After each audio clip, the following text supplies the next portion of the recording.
Bueno, cordial y afectuoso saludo de paz y bien a todos, a toda la comunidad educativa de la Facultad de Ciencias de la Salud. Vamos a mostrarles ahora una muestra de lo que creo con nuestro proyecto de transformación pedagógica eh, en su primera versión el año 2022, o proyecto de innovación educativa, si se quiere llamar así. Yo creo que pudimos impactar.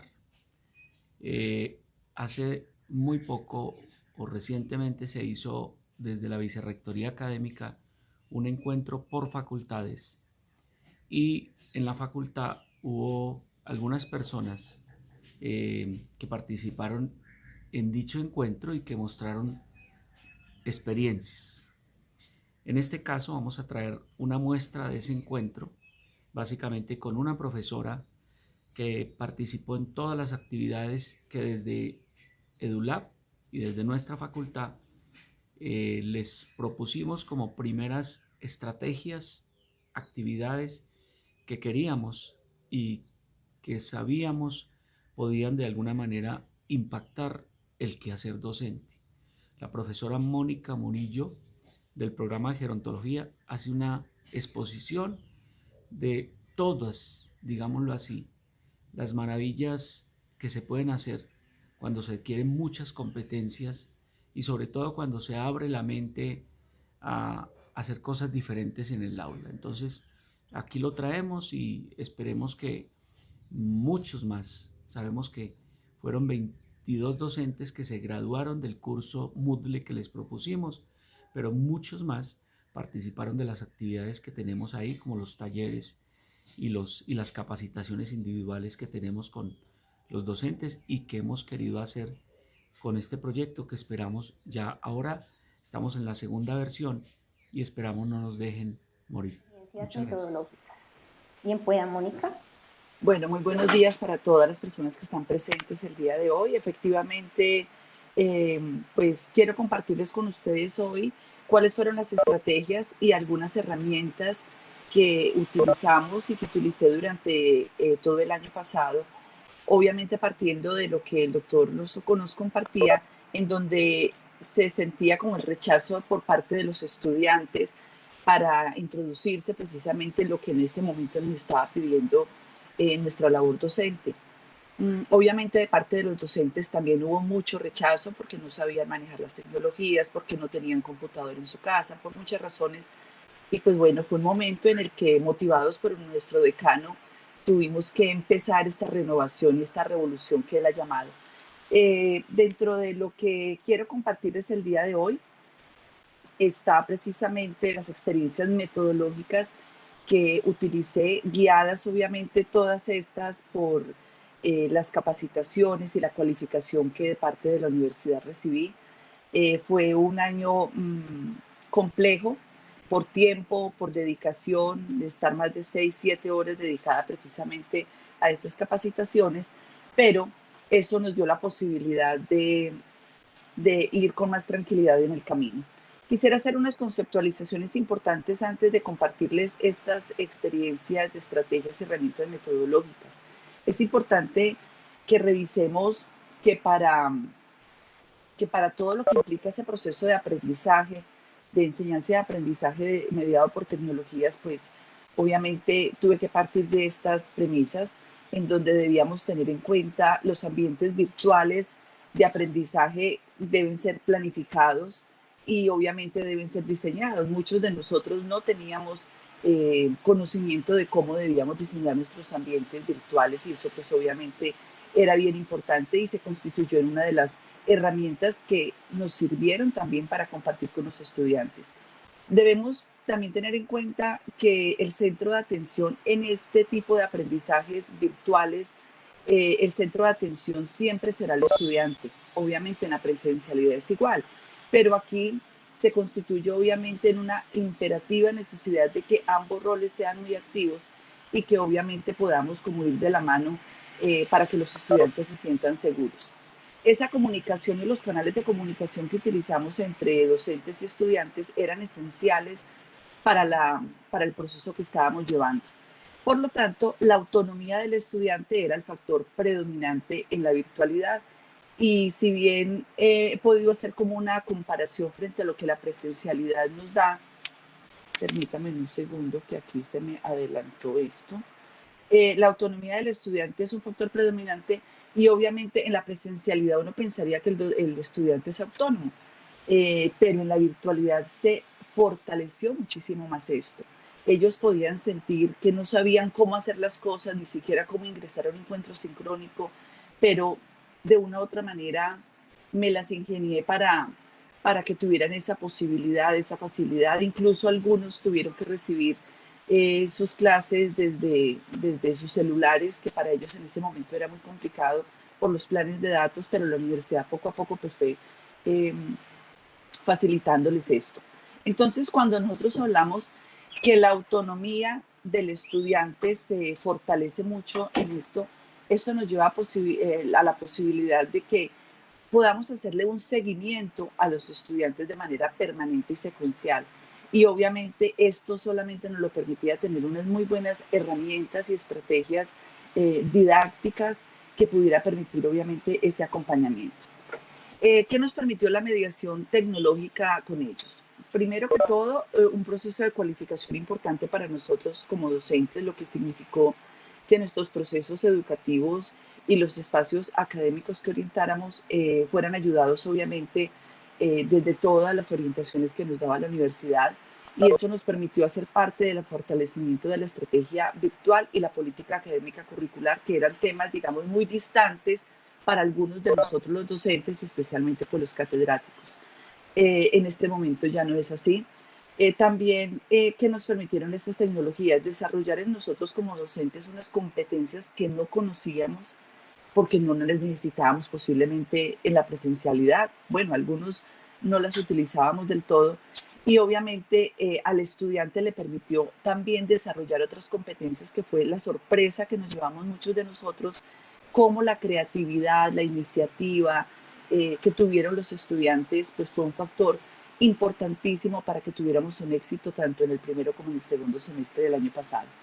También nos permitió esta mediación tecnológica construir los propios recursos. Podíamos tener el acceso a tener nuestros ambientes virtuales en Moodle.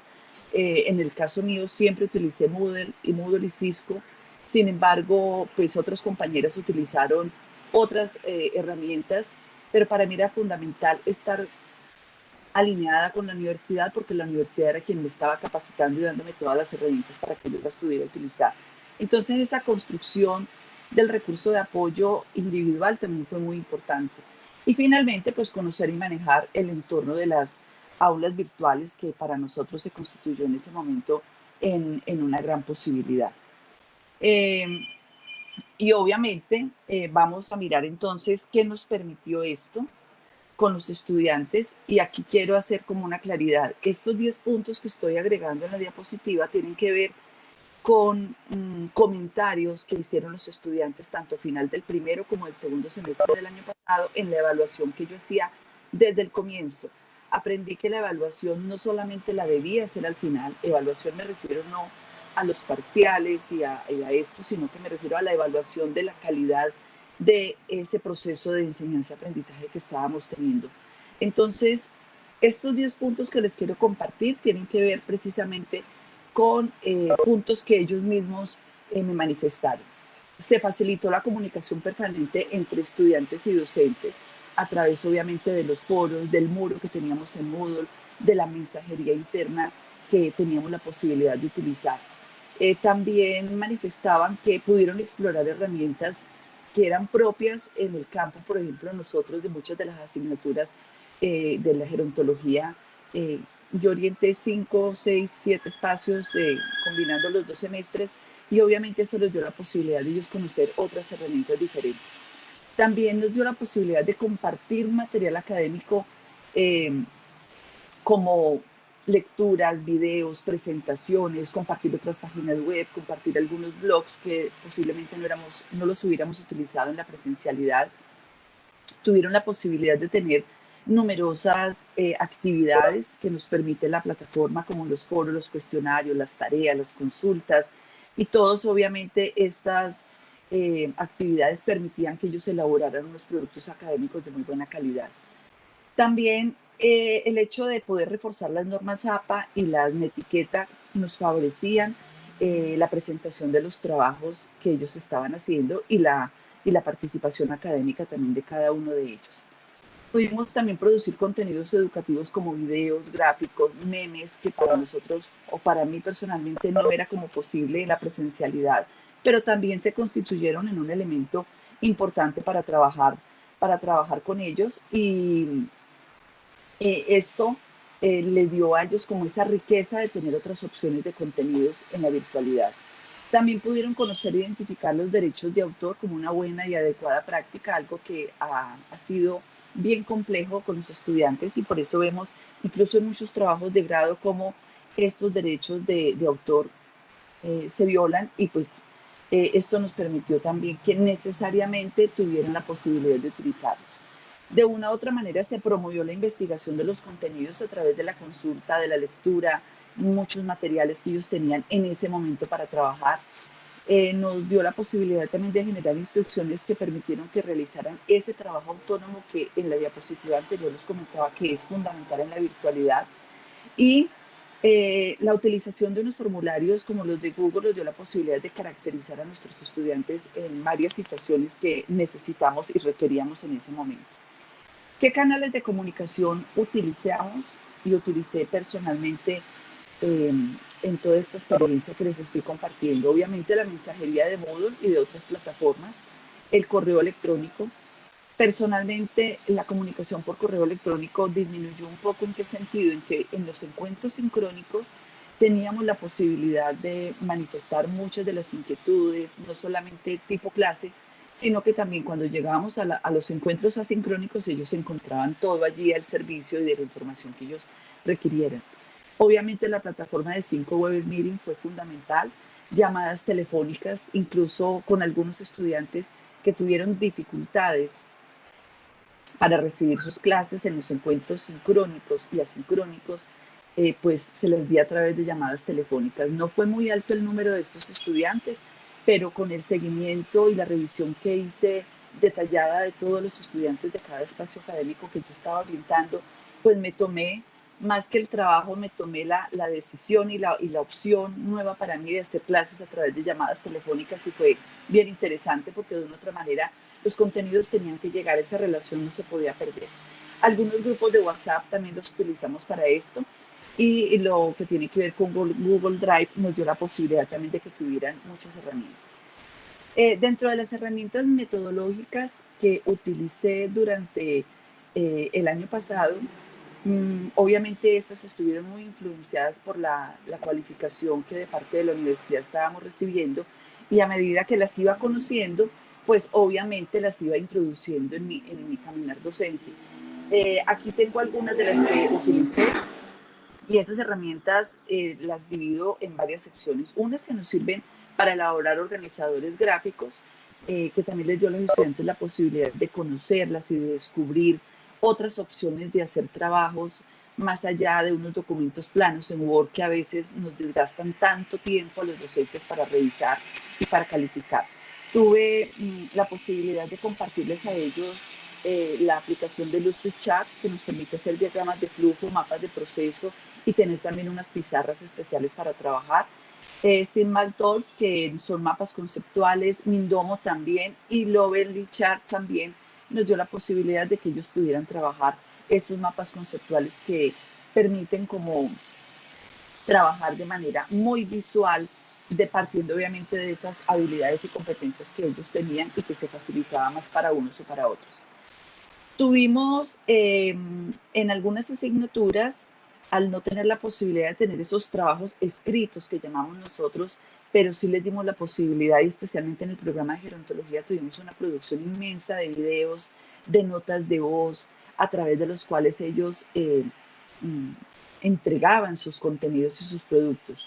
A través de YouTube, obviamente, tuvieron la posibilidad de hacer estos videos y otras diferentes aplicaciones que incluso las conocí por los mismos estudiantes. Yo llegaba con una propuesta y el estudiante me decía, profesora, mire, pero yo estoy utilizando esta, también es gratuita, pero se me facilita mucho. Entonces, algunas de las que les comparto aquí en la diapositiva también se utilizaron como herramientas. Para mejorar la escritura y ortografía, y podrá sonar esto un poco, como decía ahora el doctor Ocampo, algo escuelero, pero no, definitivamente no podemos olvidar que nosotros como docentes tenemos ese compromiso de fortalecer muchísimo la habilidad para que ellos se comuniquen de manera adecuada, no solamente desde el lenguaje verbal y no verbal, sino también todo lo que tiene que ver con la escritura y la ortografía. Fue algo en lo que fui muy incisiva durante el año pasado, pero obviamente exigiéndoles, pero también entregándoles herramientas que les permitiera a ellos, cuando estuvieran trabajando en sus contenidos, tener la posibilidad de ir a lo correcto. Tuvimos obviamente el diccionario de la RAE, una aplicación muy interesante que se llama Palabra Correcta. A veces ellos se centran en las mismas palabras y los mismos tecnicismos, y aquí nos dio la posibilidad también con esta aplicación de hacerlo. Y obviamente el corrector ortográfico, que en ocasiones ni siquiera el básico de Word lo utiliza, pero bueno, a través de aplicaciones para ellos pienso que se vuelve más atractivo. El trabajo colaborativo, que no lo conocíamos más allá de hacer trabajos en grupo en la presencialidad, aquí tuvimos la posibilidad de que ellos tuvieran no solamente la posibilidad de conectarse virtualmente con algunos de sus compañeros, sino que pudieran obtener algunos contenidos que eran fundamentales para mí como docente que ellos manejaran. El Google Drive obviamente es un servidor que nos dio la posibilidad de muchos archivos que en ocasiones a mandar a través de correos electrónicos se torna pesado, y bueno, algunos docentes no sabíamos inclusive acceder a Google Drive. Aprendimos, y con los estudiantes de la mano también, porque siento que este fue un proceso muy, muy de la mano con ellos. No lo vi como de manera unidireccional, sino que también aprendí muchísimo de ellos en lo que tenía que ver con las herramientas tecnológicas y las estrategias metodológicas que ellos a la par me estaban exigiendo. Dentro de estas herramientas para trabajar colaborativamente, aparte de Google Drive, está el Padlet, que es una excelente herramienta y se la recomiendo a todos los docentes. Los docentes tienen la posibilidad de tener unas pizarras a través de las cuales en encuentros sincrónicos se puede trabajar, o en encuentros asincrónicos ellos pueden producir. Entonces son algunas, porque existen muchas otras. Obviamente las que les estoy compartiendo son aquellas que conocí, aprendí y pude cacharrear, como decimos, a través de todas las capacitaciones que recibimos el año anterior. Algunas herramientas para hacer podcasts o audios. Utilicé podcasts de algunas universidades, especialmente de la Universidad Javeriana, de la Universidad del Rosario. En la Universidad Javeriana, con el Instituto Nacional de Envejecimiento y Vejez, tenían unos productos que nunca los hubiera yo conocido si yo no hubiera tenido la necesidad que tuve de estar buscando y buscando constantemente qué más traerle a los estudiantes dentro de esa innovación o de esa revolución, como lo ha llamado nuestro decano. Dentro de las herramientas para producir podcasts y audios, teníamos SoundCloud, que es muy fácil de utilizar y es gratuita, y Spotify, obviamente, que no solamente se utiliza para escuchar música, sino también para poder subir a plataforma esto. Algunas herramientas para la interacción que nos dieron la posibilidad, tanto en encuentros sincrónicos como asincrónicos, conocerlos, utilizarlos y digamos, como mejorar algunas situaciones que en otro momento de la presencialidad no se nos hubiera presentado, pero la teníamos que aprovechar.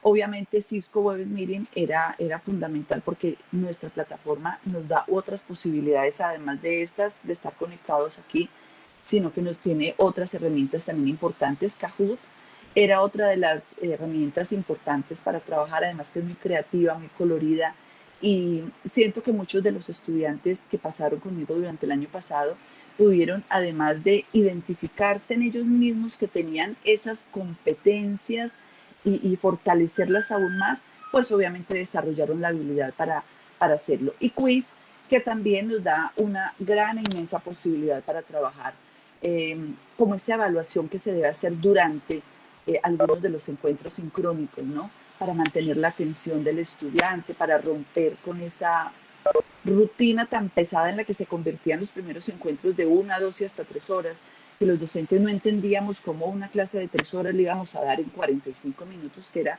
la recomendación que Vicerrectoría Académica de manera muy respetuosa nos hacía: eviten encuentros sincrónicos tan largos, además por el tema de la conectividad. Entonces, estas herramientas de interacción también nos permitía esto. Dentro de la producción que hice de mis, digamos, mis plantillas de clase, en los encuentros sincrónicos, de los trabajos que los mismos estudiantes debían hacer, obviamente algo que trabajamos tenía que ver con las imágenes o las fotografías. Utilizamos Pixabay, que es una comunidad dinámica creativa donde tenemos la posibilidad de ver imágenes, de tener imágenes, videos, fotografías. Bueno, hay muchas opciones allí en Pixabay y Pexels también, haciendo la claridad que estas herramientas pues son gratuitas y los derechos de autor de una u otra manera están protegidos para no incurrir obviamente en algo que vaya contrario a lo que debe ser. Y unas herramientas para el diseño gráfico, que también, como les digo, las conocí incluso por algunos de los estudiantes. Canva, que es una web de diseño gráfico y composición de imágenes bien importante para el semestre pasado, especialmente porque en una de las asignaturas que orienté, que tenía que ver con las prácticas formativas nivel 1, pues ellos deberían entregar algunos productos de lo que se había hecho durante todo el semestre, y pues nos fuimos a otro tipo de producciones diferentes a las de el impreso. Estábamos acostumbrados a que nos entregaran una cartilla, un manual impreso, no, aquí tuvimos la posibilidad de que todo fuera digital, y obviamente pues eso significó un esfuerzo grande de parte de ellos para hacerlo. Y el Powtoon, que sirve para crear presentaciones animadas y videos explicativos animados bien interesantes que les llamó la atención a los estudiantes. Creo pues que dentro de lo que fue la experiencia mía como docente, faltarían muchas cosas de pronto por compartir, pero fue lo que la universidad puso al servicio nuestro y de los estudiantes, y que era mi deber también hacerlo con ellos. Tuve muy buenos comentarios, todos los estudiantes estuvieron supremamente agradecidos por lo nuevo que aprendieron, y creo que lo que el año pasado nos quitó, también tuvimos la posibilidad de recibir muchísimas cosas, especialmente en el tema académico. Bueno, muchas gracias. Esto era